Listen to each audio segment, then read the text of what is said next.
بسم اللہ الرحمن الرحیم نحمده ونصلی علی رسولہ الکریم اما بعد بسم اللہ الرحمن الرحیم۔ عزیز طلبہ، آج ہم ہدایت النحو سبق نمبر 18 شروع کر رہے ہیں۔ اس سبق میں ہم اسباب منع صرف میں سے معرفہ اور عجمہ سے متعلق پڑھیں گے۔ آج کے اس سبق کا خلاصہ یہ ہے کہ مصنف علیہ رحمہ سب سے پہلے معرفہ کی تعریف ذکر کریں گے کہ معرفہ وہ اسم جو ذات معینہ پر دلالت کرے جیسے زیدن، اور اس کے بعد پھر معرفہ کی اقسام کی طرف اشارہ کریں گے کہ معرفہ کی 7 قسمیں ہیں۔ نمبر 1 مضمرات، نمبر 2 اسماء اشارہ، نمبر 3 اسماء موصولہ، نمبر 4 معرفہ بالاضافہ، نمبر 5 معرفہ بالندا، اور نمبر 6 معرفہ بالف و لام، اور نمبر 7 معرفہ بالعلم۔ تو مصنف علیہ رحمہ ذکر کریں گے کہ ان 7 قسموں میں سے صرف علمیت غیر منصرف کا سبب بنتی ہے، باقی جو اقسام ہے اس میں معرفہ کی وہ غیر منصرف کا سبب نہیں بنتی۔ کیوں نہیں بنتی؟ تو اس کی وجہ یہ ہے کہ اسماء مضمرات، اسماء اشارات، اسماء موصولہ یہ اس میں غیر متمکن کی اقسام ہے، یعنی مبنی کی اقسام ہے، جبکہ اسباب منع صرف یہ معرب کی اقسام میں شامل ہے، یہ معرب کی اقسام میں شامل ہے۔ اسی طرح معرفہ بالف لام اور معرفہ بالاضافہ یہ دونوں کیوں غیر منصرف کے لیے سبب نہیں بنتے؟ اس کی وجہ یہ ہے کہ بعض علماء کے نزدیک معرفہ بالالف لام اور معرفہ بالاضافہ یہ غیر منصرف کو اس کے غیر منصرفیت سے نکال کر منصرف بنا دیتی ہے، اور معرفہ بالندا بھی معرفہ بالف اور لام کے حکم میں ہے۔ تو صرف ایک ہی قسم یعنی علم یہ غیر منصرف کا سبب بنے گا۔ اور ایک اور فائدہ مصنف علیہ رحمہ ذکر کریں گے کہ وصف اور عالمیت دونوں میں تضاد ہے، اس لیے یہ آپس میں جمع نہیں ہو سکتی۔ کیوں تضاد ہے؟ اس لیے کہ وصف کی تعریف ہم نے پڑھی تھی کہ وصف ذات مبہمہ پر دلالت کرتی ہے اور عالمیت یہ ذات معینہ پر دلالت کرتی ہے۔ تو ذات مبہمہ اور ذات معینہ میں تضاد ہے، اس لیے یہ دونوں آپس میں کبھی بھی جمع نہیں ہوگی۔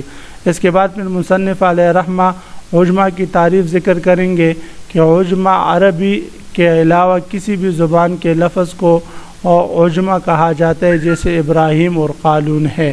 پھر عجمہ کا سبب بننے کی شرائط ذکر کریں گے۔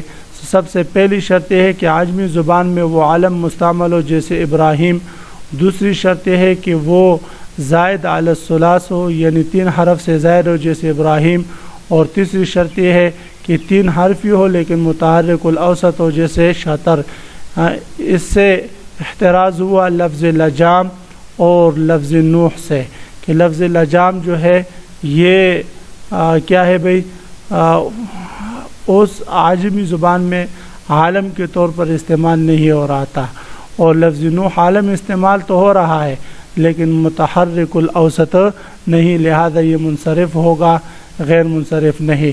پھر چونکہ نوح حضرت انبیاء علیہم السلام میں سے نبی کا نام ہے، اس لیے مصنف علیہ رحمہ بطور فائدہ کہ یہ ذکر کریں گے کہ نوح حضرت انبیاء علیہم السلام میں سے حضرت نوح، حضرت لوط، حضرت ہود، شیث، صالح، عزیر، شعیب علیہم السلام یہ جو اسماء ہے یہ منصرف ہے، باقی تمام انبیاء علیہم السلام کے نام وہ غیر منصرف ہے۔ عزیز طلبہ، اب آتے ہیں کتاب کی طرف۔ تو سب سے پہلے ہم عبارت پڑھیں گے، اما المعرفۃ فلا يعتبر في منع الصرف بها الا العلمیۃ وتجتمع مع غیر الوصف۔ رہی بات معرفہ کی، تو اسباب منع صرف میں سے جو معرفہ ہے تو اس معرفہ کے اقسام میں سے اعتبار نہیں کیا گیا، منع صرف میں معرفہ کے اقسام میں اعتبار نہیں کیا گیا الا العالمیہ سوائے عالمیت کے، یعنی جیسے میں نے خلاصے میں بتایا کہ معرفہ کی 7 قسمیں ہیں، اور ان 7 قسموں میں سے صرف عالمیت ہی کا غیر منصرف کے اسباب میں اعتبار کیا گیا ہے، اس کے علاوہ کسی اور قسم کا اعتبار نہیں کیا گیا۔ اور میں نے وجہ بتا دی کیوں نہیں کیا گیا، اس لیے کہ 3 معرفہ ایسے ہیں، یعنی اسماء ضمائر، اسماء اشارات اور اسماء موصولہ، کہ وہ مبنیات میں سے ہے، اور یہ غیر منصرف کے اسباب یہ معرب کی اقسام ہے، تو اس لیے وہ یہاں پر سبب نہیں بن پائیں گے۔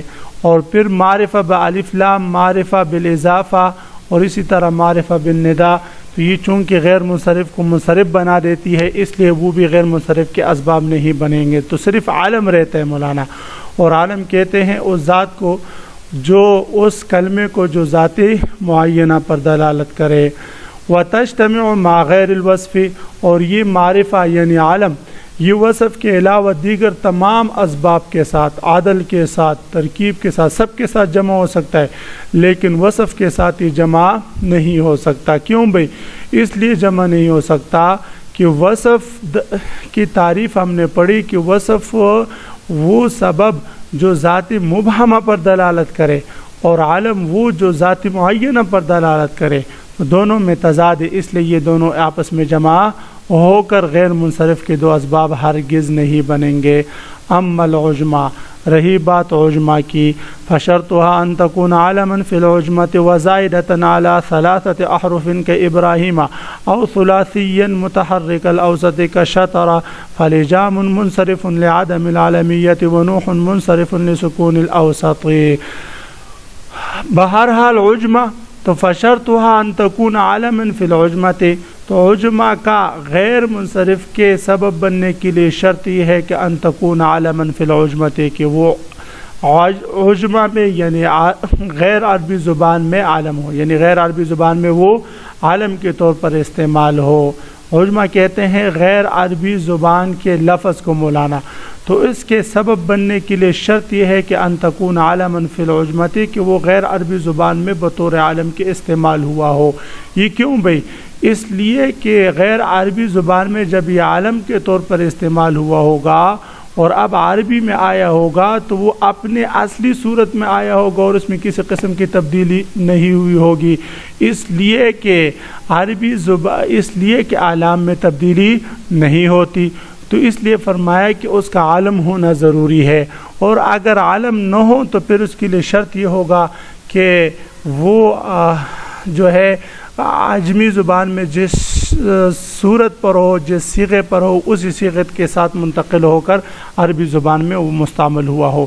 وزائدۃ علی 3 احرف، اور دوسری شرط یہ ہے کہ وہ زائد ہو علی 3 احرف، 3 حرفوں پر، کہ ابراہیم، جیسے کہ ابراہیم میں 3 حرفوں سے زائد ہے، لہذا یہ غیر منصرف ہوگا عالم اور عجمہ ہونے کی وجہ سے۔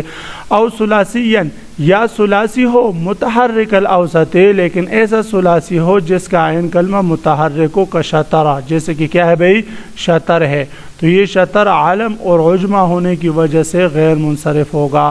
فلجام منصرف، پس لجام بمعنی لگام یہ منصرف ہے۔ کیوں منصرف ہے بھئی؟ اس لیے کہ عجمہ میں عربی غیر عربی زبان میں یہ بطور علم کے استعمال نہیں ہوا، لعدم العالمیت فی العجمۃ، خود مصنف علیہ الرحمہ نے بتا دی عجمہ میں یعنی غیر عربی زبان میں عالم نہ ہونے کی وجہ سے۔ ونوح منصرف، اور نوح منصرف ہوگا اگرچہ یہ غیر عربی زبان میں عجمہ میں عالم کے طور پر استعمال ہوا ہے، لیکن پھر بھی یہ منصرف ہوگا۔ کیوں؟ لسکون الاوسط، کہ اس کا عین کلمہ ساکن ہے۔ تو عزیز طلبہ، آج کے اس سبق میں ہم نے اسباب منع صرف میں سے معرفہ اور عجمہ سے متعلق پڑھا۔ معرفہ سے کیا مراد ہے اور معرفہ کے اقسام میں سے کون سی قسم جو ہے وہ غیر منصرف کا سبب بنے گا، اور اسی طرح عجمہ کی تعریف کیا ہے اور عجمہ کا غیر منصرف کے سبب بننے کی شرائط کیا ہے۔